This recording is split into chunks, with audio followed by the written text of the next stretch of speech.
Good morning on this beautiful day. It's absolutely stunning and very frosty outside. But my name's Jen, and today is the day that I pick up my ID Buzz.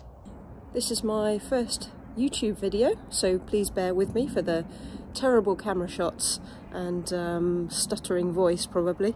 But it's a cold and frosty morning, and today I'm going to pick up my new ID Buzz. I think I'm about the first in the country to pick one up.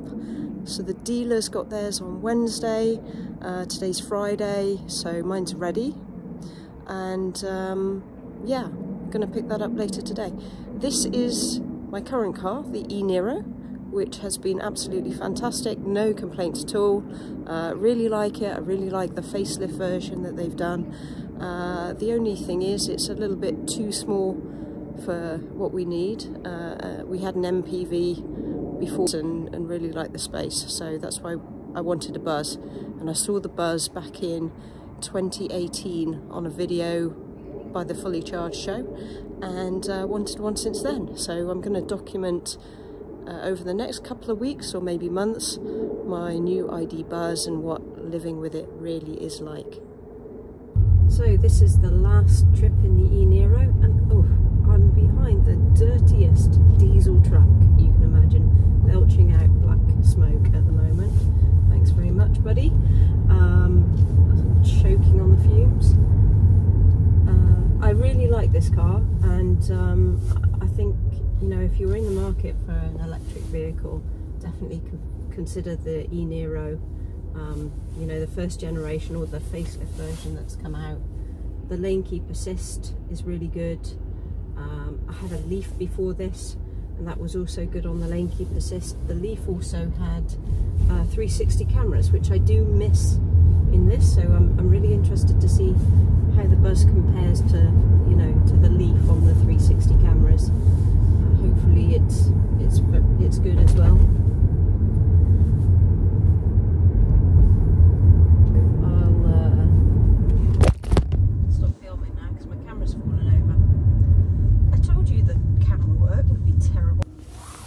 So I'm just pulling into VW, and look what I spot. I think that might be mine. Well, here it is. It is mine. It's got my number plates on it, and the dealers just let me have the keys for it while he goes and finishes off the paperwork. Let's see what happens. Right, I've pressed the unlock, and if I press the doors open, what happens there? Are the doors going to open? It's the first unlock. That's good. Let's actually walk up to the vehicle and go for the old-fashioned pull the handle. Oh, yep. There we go.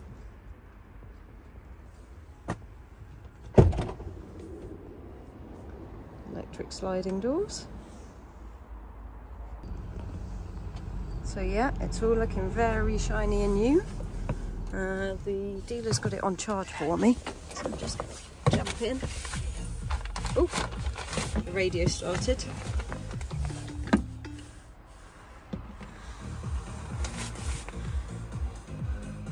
It's probably going to want me to do loads of setup on it.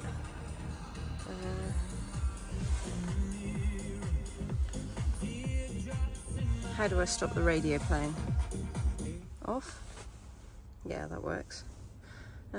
Install app, register for WeConnect. Well, I think I can do all that now.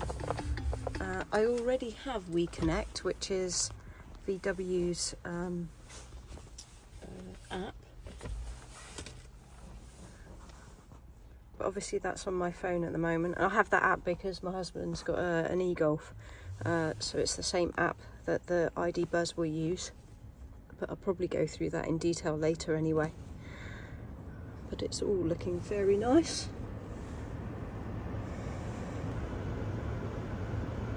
It's doing something again.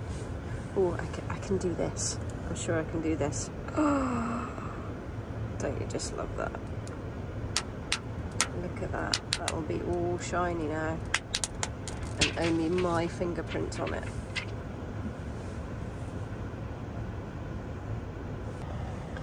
Well, I've now been sat in the car for about 5 or 10 minutes, messing around with WeConnect, trying to get that working. It hasn't worked for some reason. I'll try again later. But it's getting quite warm, and I know one of the complaints about this car and the ID range is how difficult it is to get into the climate control. Well, that seemed pretty easy. I just pressed on the climate. I'm hoping it's kind of on auto. Classic care, auto. It does feel very warm. Feels warmer than 20 degrees now.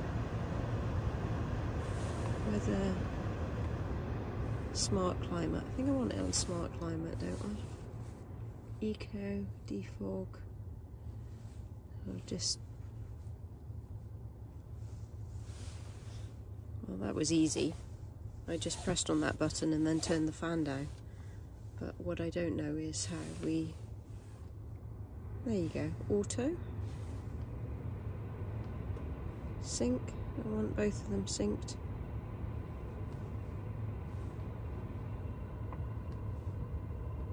Okay, yeah, so then they're both sides of the car are the same. That's 19 degrees. I don't think it was on auto before. I think it was just blasting out hot air. So now it's on auto, and that feels a lot better. The fan speed's gone down and it doesn't seem quite so warm. I wonder what air care is. Air care. Air care. Ooh. Looks like it's scanning the car. Info. Activate this function to filter fine dust and pollen out of the air inside this vehicle. Okay, that's good. Oh, is it something I'm doing? I'm waving my hands over. It's just gone to service. Vehicle. Status. Maybe it just times out. Okay, air care. That's fine. Settings on that. Seat heating off.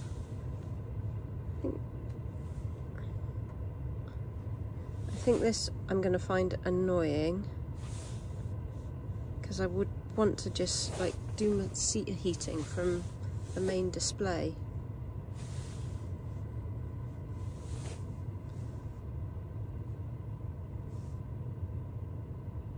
Switch on at start of journey depending on temperature. I don't know. See what happens with that. Medium. Medium. It's winter, so maybe that starts every time then automatically. And then in the summer I just need to switch it off. I do like a warm bottom. It's very nice in the winter. Well, that's the climate control. Seat control. I was just having a play earlier. Now you can see I'm quite far from the steering wheel, and I'm just going to tip the chair back a bit. But I did notice, it's like, okay, getting closer. I'm not a very tall person. I'm about 5'4", but if you can see where my knees are going, you can basically put it as far forward, and I'm now damaging my kneecaps because it can go further forward than that. Move my legs even further. I mean, that's a short person. That's a very short person. In fact, I doubt that person would be able to reach the pedals if they were that short. I suppose you could lower the seat. So actually maybe it is really good for vertically challenged or very tall people that need to lower their seat so they don't hit the roof. But the amount of adjustment is, I think, impressive. Let's go all the way back. So, see my feet? Okay, so I can touch the pedals there. I'm now... I can't even... I'm still going back. Can't even touch the pedals there. just about with my toe, tips of my toe. So yeah, that's kind of going to be somebody probably about 7 foot, and the headroom is very good. I quite like sitting quite high up, but yeah, no matter if you were very short or very tall, you would fit in this vehicle quite easily in a driver's position. So that's really good. I like the displays, they're nice and big. The only thing with this display, I want to kind of grab this side and tilt it towards me. I think it's a real shame that car manufacturers can't just put it on a bit of a swivel. So if 99% of the time you are driving this vehicle on your own, you can swivel it towards you, and likewise your passenger, if they were then operating it for you, they could swivel it towards them, or just have it in the middle. But the fact that it's fixed, it feels like I kind of want to lean over into the middle of the vehicle just to see the screens, which is a bit annoying, but it is good. It does look very nice.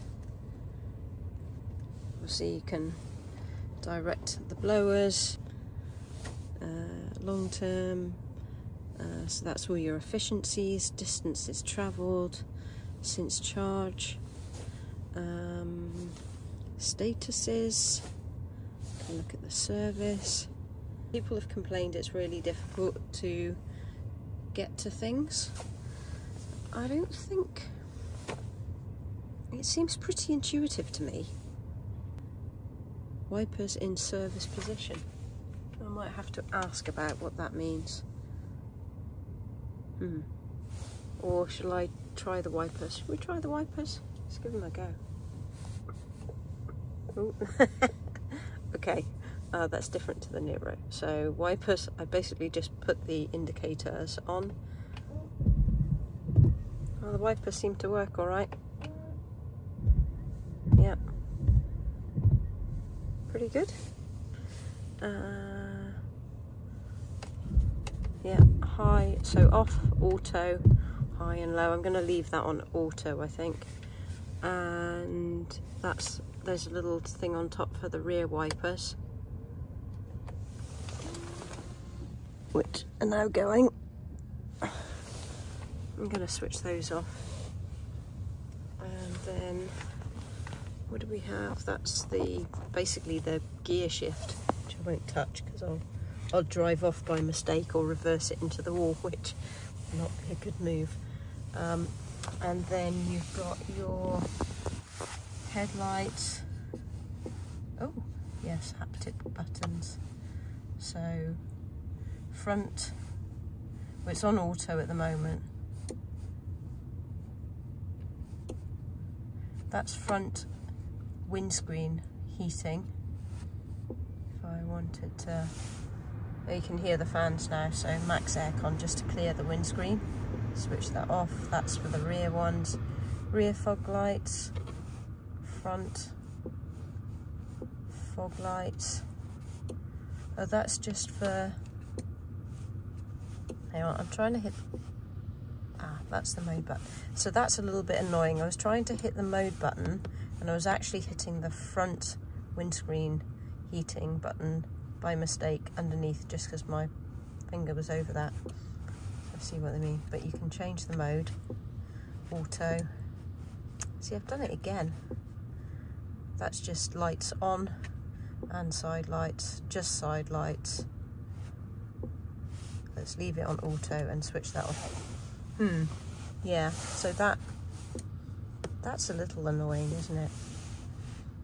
Accidentally going to be heating up the windscreen when you want to change your headlight settings. Oh well, pros and cons. It looks like we have a little cubby for your key just in there, which is quite nice. Anything else at the moment? Glove box, or sorry, cup holders, and glove box, which they said is a good size, which it is. locking nut in there. Little parcel shelf for your passenger. One thing I did quite like on the Nero was up here you had a little cubby for sunglasses, whereas there's nothing here. So I'm going to have to work out where I'm going to put my sunglasses, because I'm not going to put them in the cup holders.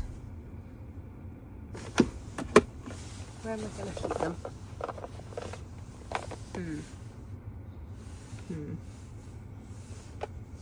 Keep them in this boxy thing. How do I get into the boxy thing? I don't know.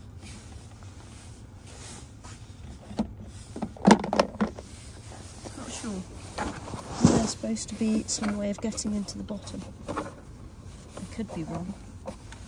Surely they don't just give you a great big box and there's no way to get into it. I'm just pulling at things, trying to get them in. Get into it. Right, I'm going to look at that later. Otherwise it won't make for a very interesting video. Doors. You've got buttons here to do rear opening. Or you can child lock them if you don't want messing around with it. There's a little bit of a beep to warn people that you're shutting the doors. Quite good, I suppose. Don't want little fingers getting trapped in there, so you can switch that off and stop people who are sat in the back escaping. I think that's it for the moment. So I'm sat back in the Nero at the moment.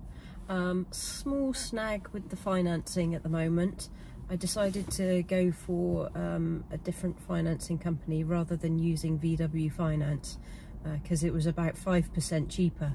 So that's a big difference on the amount of money that the bus cost, which was admittedly £72,000, because I went for all of the options.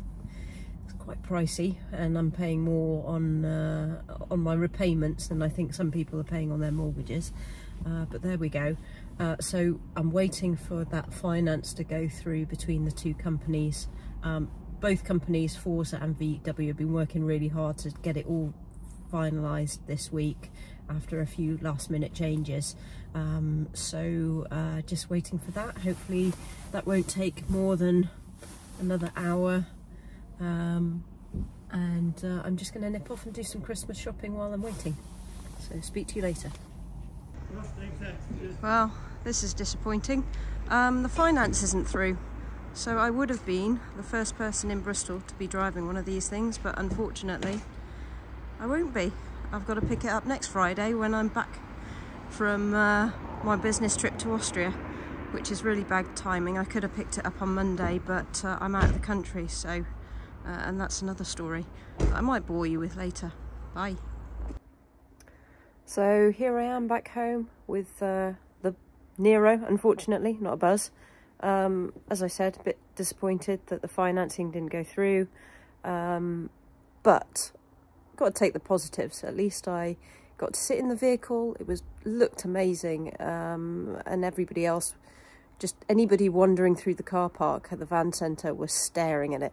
So I think it's going to be very popular, and I do think I've got the best colour, but then again I would say that. So I'll keep you informed about what's happening. As I said, I'm off to Austria next week, so I might do a little short video just about what I'm doing over there. It is electric vehicle related, that's all I'll say. And I'll see you then. Bye.